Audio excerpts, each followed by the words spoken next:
Hey everybody, and welcome back to 360 Comics. You may remember a couple of videos ago I mentioned driving an hour away from my house to go pick up a collection for $100, and that's exactly what I'm going to show you guys today. Just in case you're new to the channel or need a reminder, we are doing a 1,000 subscriber giveaway. The prize is this 9.2 white pages CGC slab of Amazing Spider-Man 317, the fourth appearance of Venom, and an amazing Todd McFarlane cover. All you have to do is subscribe to the channel and comment on and like our videos. Every video from October, November, and December that you like and comment on is another entry, so you can hit up all those videos to maximize your chance of winning. So I stumbled across this collection in a kind of interesting way. A guy I know has a Facebook group that is all about collecting, and I'm talking about collecting anything. There are collectors that are posting about sports stuff, antiques, old soda cans, skateboard decks. There's just tons of things in there. I had never seen a comic post, but you know, I remained in the group because there are other things that interest me. And then the other day I see a post about comics. A guy had some books that he wanted to unload. I looked him up. He was from Maryland, which isn't super far from me in Philadelphia, depending on where in Maryland he lives. So I messaged him. He wasn't too far, about 2 hours away, possibly worth the drive, and he was also down to meet up in the middle. I asked for some pictures, and he sent me some. Not a whole lot was seen in the pictures. He had just like kind of pulled some stuff out. I saw Spawn 9 in there. I got excited about that. I'm big on that Angela spec for the MCU, and that's just a great Spawn key to pick up as well. I saw like an X-Men one and an X-Force one. There was a 9.8 slab from Flash's Rebirth run. And there were some other things that interested me, like a Ghost Rider 31 that was still in the poly bag. Couple things like that, and I saw some Earth 2 books as well, but none of the big keys. Now, he said, there's a bunch of stuff here, I just want to get rid of it, I want $100, and rather than ask him for more pictures or anything, I went with a leap of faith here. I took the gamble. I said, you know what, I'm probably half blind on this collection. I don't really know the condition. I don't know what all else is in there, but I'm going to take the leap of faith. I'm going to drive an hour. I'm going to pay $100, and I'm going to see what I get. And sometimes when you gamble, it doesn't work out. You know, obviously I could have wasted my day, but I felt pretty good, especially with that slab in there. You know, that's got to be at least $50, a 9/8 slab of a Flash #1. So, you know, at worst comes to worst, I lose some money and some time, but not too bad. It's not like I was shelling out thousands for this collection. So I got home, I organized it, and it turns out I did pretty good, and it was definitely worth my time. So let's get into some of the key books that I found in this collection. Make sure you stick around to the end of the video because, as usual, I'm showing the best stuff last. As you probably noticed already, I'm sitting right next to an Infinity Gauntlet #1, and this is actually a pretty high-grade copy. It's got a black cover, so it's pretty hard to get in high grade, but the spine looks really nice. There's a little bit of wear and on the corners, but not too bad. It's definitely still high grade. And this book was actually not in any of the pictures that he sent me. So when I came across this book, when I first started looking through the collection, this was one of the first keys that I found. I was really excited to find something good like this that wasn't in the pictures. You know, there are situations where people will post their best books and stuff like that, and just try to sell a whole collection based on a few books, and the rest of the collection just turns out to be duds. That, fortunately, was not the case here. So I found this book, and I felt pretty good about that. Another book that was in the pictures that I did mention before, a Ghost Rider 31, still in the poly bag. This is the first full team appearance of the Midnight Suns, and there's some speculation on those characters coming together, forming that team in the MCU. Either way, even if they don't, this is still a pretty cool key from the 90s to pick up. And not only that, but I was very excited to see this. This was not visible in the pictures beforehand, but it is a newsstand copy. Newsstand stuff from the 90s is very, very sought after, a lot more rare, and there's a little bit of foreshadowing there for one of the bigger books at the end of the video. Next up, there are a couple G.I. Joe books. These are not from the 90s, but cool little keys to pick up. This one is number 17, the first cover appearance of Major Blood. I am not a G.I. Joe guy, so these are just going to go right into my claim sales. I just don't have an interest in this character. I was a little too young to be into the show. I was born in 1990, and I feel like it's more of a born in the 80s thing. But there was number 37 as well. This is the first appearance of a few different characters. I looked it up. 2 of the Cobra officers with funny names with X's in them, and two other guys. Foot something. Switchfoot? No, that's not it. Footloose? I don't remember. Anyway, next up we got a great Todd McFarlane Spider-Man book. This is number 13. This is him homaging his own cover of Spider-Man number 1 from that same run. Don't worry, I don't have ghosts in my house. My dog just opened the door and came in the room. Awesome black suit cover of this Spider-Man number 13. Love to see this book, and it's pretty sought after by collectors. I think it's probably in like the $10 or $15 range. And this again was not in the pictures that he had sent me. Next, we got a nice little MCU speculation book, Quasar number 1. I know a lot of people are buying up that Hulk book where Quasar, the first appearance of Quasar, or rather, he gets the name Quasar, I believe. But this is his first solo book. That's what people gravitate to as well, especially if they're priced out of that first appearance. And this is also an origin story of Quasar. I have a couple copies of this one already, and I'm probably just going to stash this one away with those and hold on to them, waiting for an MCU appearance or at least some news about that. This next one, really cool book. I actually don't own this, and I had been looking for it for a while. We've got Spectacular Spider-Man number 200. This is the death of Harry Osborn, the Green Goblin. It's also got this very 90s foil cover, and look at that down at the bottom. We've got a newsstand copy once again. A lot of these books from the 90s are newsstand, which is awesome. You don't find those very often. And for the bigger keys, this might increase the value by a couple bucks, but for the bigger keys, can increase the value by a whole lot, especially in higher grade. So I'm stoked about this. It's like a $15 key, and this again was not in the picture, so I was very happy to see that. I did mention this one already, but I might as well get to showing it to you. We've got the DC Universe Rebirth Flash number 1. Awesome Flash cover. You guys know what this is. It's a 9/8. Pretty cool stuff. I actually already have someone that is interested in this. On the way home from picking up this collection, I knew a friend of mine was going to want it, so I called him and made a deal on it already. But for a $100 collection, getting any 9/8 slab seems like a pretty good deal, especially when the rest of the stuff was pretty decent. The next group of books is a bunch of number 1s, and some of them are keys or ones that people collect. Other ones are maybe a little bit of speculation behind them, but we got a classic, X-Men number 1. This one was visible in the picture that was sent to me, and I noticed it is the one with the green up on the top. That is the wraparound cover that contains all of the other covers in a kind of a gatefold kind of thing. This one and the Magneto cover are the most sought after, I guess you could say, but collectors do like to grab all of them as well. But usually if they're just getting one, it's either this gatefold cover or the Magneto one. Next, another book that I mentioned before, XForce number 1. This copy's pretty high grade. I was stoked about that.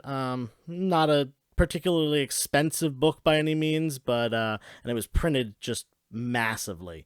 But I like X-Force. I actually think it's a pretty good run. Rob Liefeld, whether you like him or don't like him, he did introduce some pretty cool characters, and at least the beginning of this run is pretty solid writing, in my opinion.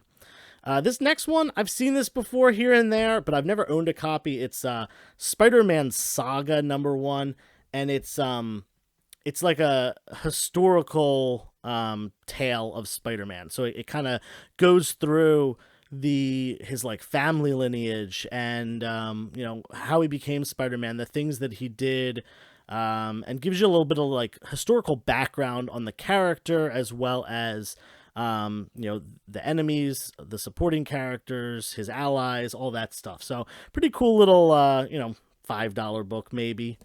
This next one might be catching some heat with the Hawkeye show out. This is Solo Avengers, Hawkeye and Mockingbird, and I think it was during this run that these two were married. I thought when Clint's family died in the MCU, I thought they might bring Mockingbird in and have him find love again with her, but that didn't happen. Who knows what's going to happen in the future of the MCU, but I doubt there'll be a couple, but I think we probably will see Mockingbird at some point. I think was she in Agents of S.H.I.E.L.D.?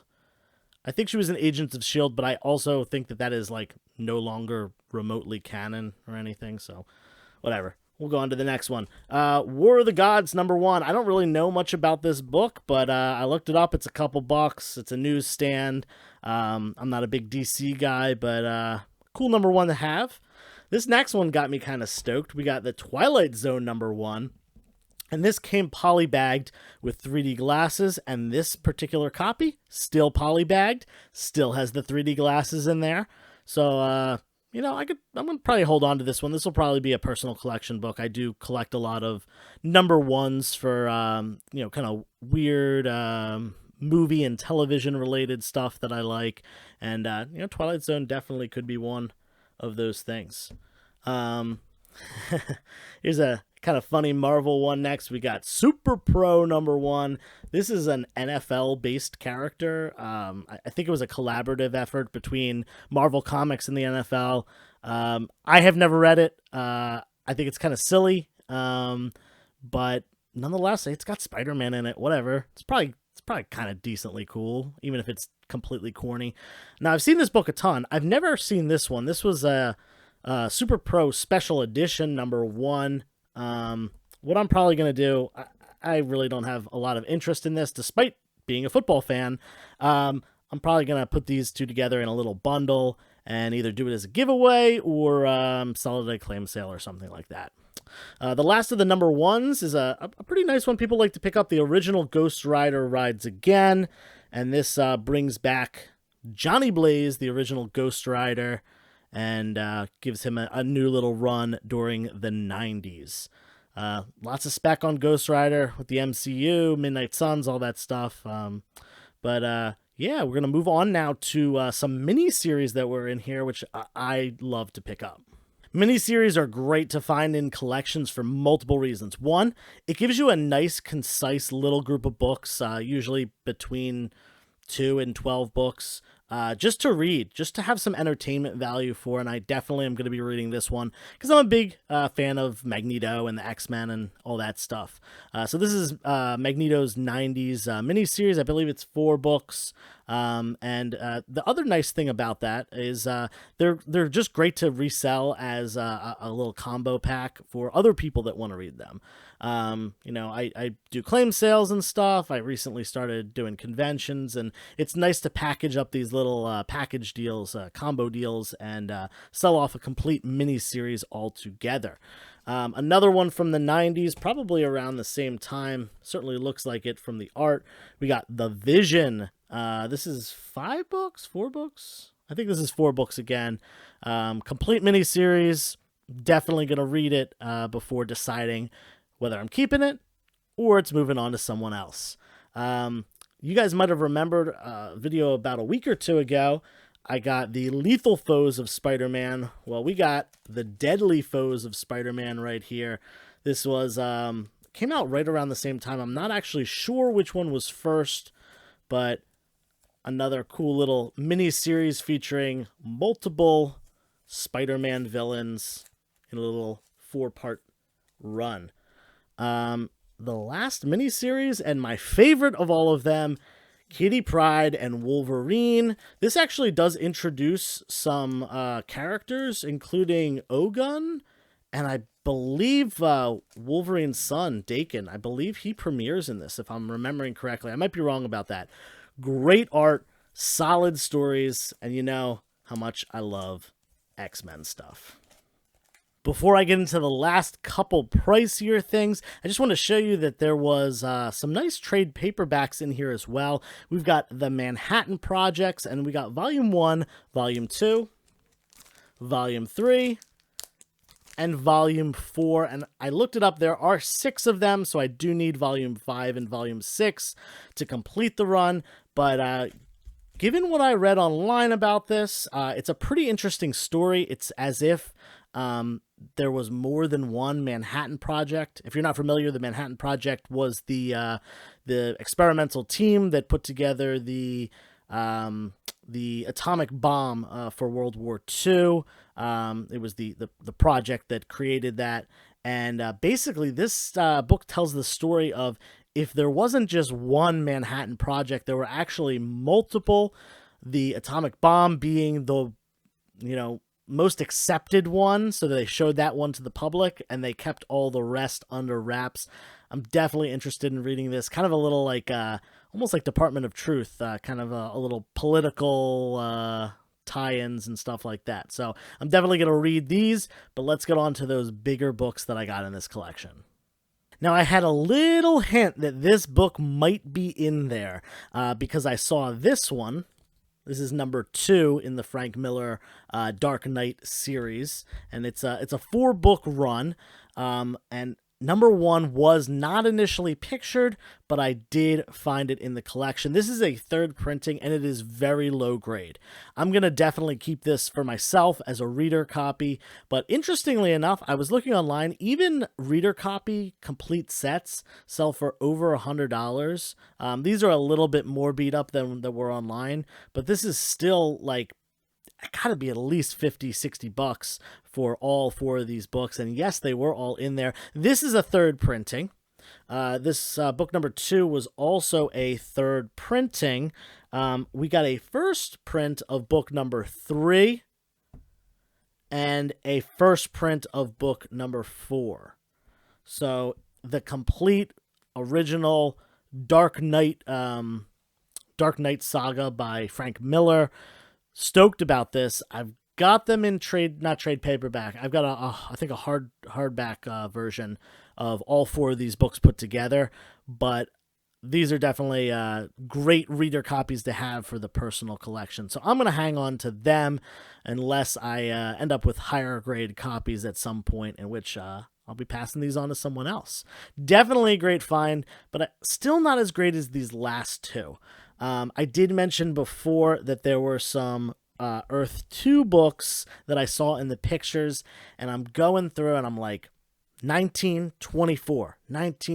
Those are the Earth 2 books you want. First appearance of Valzod in 19. First cover appearance of Valzod in 24. And 26 is a little bit as well. It's just a great Valzod versus Superman cover. But I'm going through, and it's not every issue. It did have issue 1 and 2 and 3, and then it started to get a little bit more staggered, and I was kind of bummed, and I got up to 18, and I looked, and they were front and back, so they were things were in sleeves together, so it was like 15 and 16 would be in the sleeves together, and I saw 18, I flipped it over, and I saw 20, and I was so bummed, and I went up, I looked, and there was 21 and 22. So it stopped there. So there was no 24 either. Then I started unbagging them and realized there weren't actually any books missing. They were behind other books. So in the same sleeve was 18 with 19 behind it, right here. and then 20 on the back. Now, it did stop at 22, so there was no 24, but this book is still like a $75 book. This is actually the most expensive book in the run, the first appearance of Valzod, even though he's not on the cover. Great stuff, and like I said, it's got the complete run from 1 to 22, and I believe it has both annuals as well. So I'm probably going to bundle that up and sell that off as a run, and then this one individually as the first appearance of Valzod. Now, despite how great of a find this was, a $75 book in a collection that I only paid $100, and we're well past the $100 mark. We're well past the $200 mark at this point, honestly. I found something even better than all these, and I mentioned it before. If you were listening, you might have heard me mention Spawn number 2. And you might be thinking, Spawn number 2, that's like $30 at most, in high grade. A graded copy is, 1 to 200, if it's like a 9.6 or a 9.8. But this one's a little different. I did hint at this earlier.